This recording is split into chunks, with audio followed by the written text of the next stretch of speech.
Wenn du in deinem Leben einen Menschen verloren hast, dann lass ihn drin in deinem Herzen.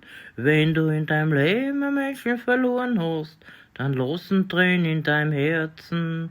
Alles, was du mit ihm erlebt hast, wird nie vergehen. Er wird in deine Gedanken hinein verschmolzen sein.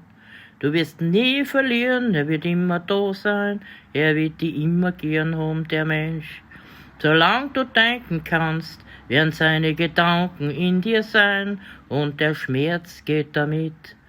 Der ist immer da, der gute Gedanken soll die weitertragen, der soll die weitertragen, das ganze Leben. Gute Gedanken will ich euch geben. Und die Menschen sitzen in eure Herzen, ihr braucht ja nur eine hören und sie lieben, dann werden sie nie von euch gehen.